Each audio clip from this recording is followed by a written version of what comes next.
मध्य प्रदेश के मुख्यमंत्री डॉक्टर मोहन यादव ने झोलाछाप डॉक्टरों पर सख्त कार्रवाई के निर्देश दिए थे, लेकिन इसका असर टीकमगढ़ जिले में होता नहीं दिखाई दे रहा।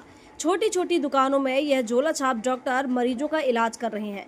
मरीज चाहे उल्टी, दस्त, खांसी, बुखार से पीड़ित हो या फिर अन्य कोई बीमारी से, सभी बीमारियों का इलाज यह झोलाछाप डॉक्टर करने को तैयार हो जाते हैं। जिला मुख्यालय के पास स्थित पठा गांव में एक बंगाली डॉक्टर निरंजन विश्वास पिछले 32 सालों से लोगों की जान के साथ खिलवाड़ कर रहा है। वहीं लोगों का कहना है कि इनकी प्रशासनिक तंत्र में अच्छी पकड़ होने के कारण इन पर कोई कार्रवाई नहीं करता है। झोलाछाप डॉक्टरों के गलत इलाज के कारण होने वाली मौतों के बारे में अगर देखा जाए तो पिछले 1 साल में लगभग आधा दर्जन लोगों की जान चली गई है। अब सवाल यही उठता है कि आखिर प्रशासन कब जागेगा? अगर किसी मरीज की जान गई तो जिम्मेदारी किसकी होगी? झोलाछाप डॉक्टरों की या फिर मौन बैठे स्वास्थ्य विभाग के अधिकारियों की? टीकमगढ़ जिले के ग्रामीण इलाकों में झोलाछाप डॉक्टरों का कारोबार खुलेआम फल फूल रहा है। ग्रामीण क्षेत्रों में स्वास्थ्य सुविधाओं की कमी का फायदा उठाकर ऐसे झोलाछाप डॉक्टर लोगों की मजबूरी को अपना व्यवसाय बना रहे हैं। बिना किसी मान्यता और चिकित्सकीय डिग्री के ये कथित डॉक्टर लोगों का इलाज कर रहे हैं। हैरानी की बात यह है कि जिला मुख्यालय के नजदीक स्थित पठा गांव में एक बंगाली डॉक्टर पिछले 32 सालों से लोगों की जान के साथ खिलवाड़ कर रहा है। ग्रामीणों के अनुसार उल्टी, दस्त, खांसी, बुखार से लेकर अन्य बीमारियों तक का इलाज यहीं किया जाता है। मरीजों को दवाइयां देने से लेकर इंजेक्शन भी लगाए जाते हैं, जिससे कभी भी कोई बड़ा हादसा हो सकता है। सबसे बड़ा सवाल यही है कि आखिर स्वास्थ्य विभाग की नज़र इन झोलाछाप डॉक्टरों पर क्यों नहीं पड़ रही है? 32 सालों से संचालित इस क्लिनिक पर अब तक कोई कार्रवाई नहीं होना स्वास्थ्य विभाग पर कई सवाल खड़े करता है। हैरानी की बात तो यह है कि जब जिले के स्वास्थ्य अधिकारी से झोलाछाप डॉक्टरों पर कार्रवाई को लेकर पूछा गया तो उनका वही रटा रटाया जवाब सामने आया। टीम बनाकर जांच करवाते हैं, जितने जल्दी से जल्दी होगी कार्रवाई करने की कोशिश करेंगे। इससे तो यही लगता है कि कहीं न कहीं सीएमएचओ से लेकर विभाग के अन्य अधिकारियों का झोलाछाप डॉक्टरों को संरक्षण प्राप्त हो रहा है। देख रहे हैं, अब आपके द्वारा भी बताया गया तो देख रहे हैं, टीम बना के जांच करवा लेंगे।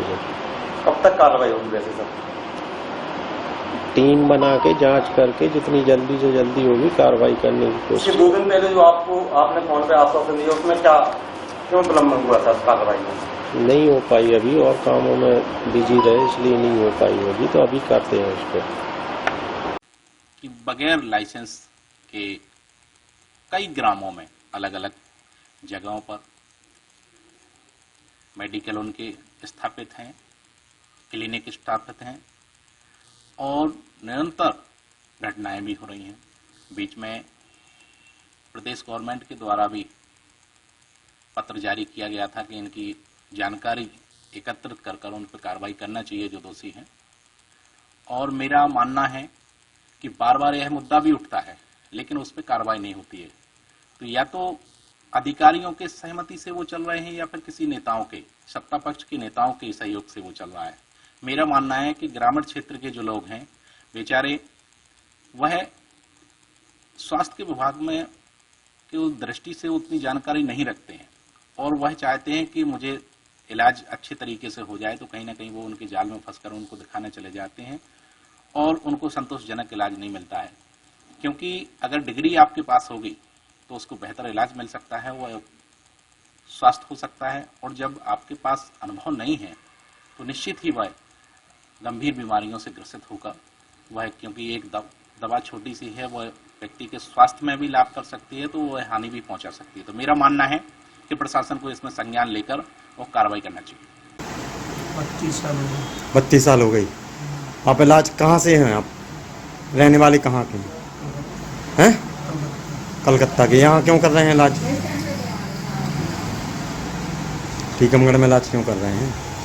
कलकत्ता भारत में कोई भी जगह कर सकता हूँ, तो भारत करना। चलो आपने इलाज कर सकते हैं। हम तो बांग्लादेश को है नहीं, पाकिस्तान नहीं।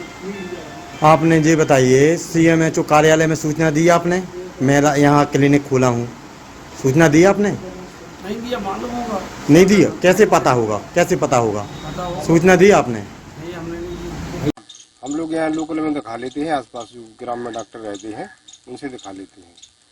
वो हम उनकी मजबूरी का शहर थोड़ा दूर पड़ता है और टैक्सी से जाना पड़ता है। अस्पताल जब दिखाते हैं तो एक दिन पूरा हम लोग भीड़ भाड़ में खत्म हो जाता है, इसलिए हम लोग टीके इस लोकल में दिखा लेते हैं। तो आपको डर नहीं लगता इन डॉक्टर? डर लगता है, लेकिन मजबूरी है, इसमें वो डिग्री वाली नहीं है, फिर भी हम लोग को इलाज कराते हैं। अचानक ये लगता है कोई घटना नहीं घट जाए। टीकमगढ़ से मनोज सिंह की रिपोर्ट।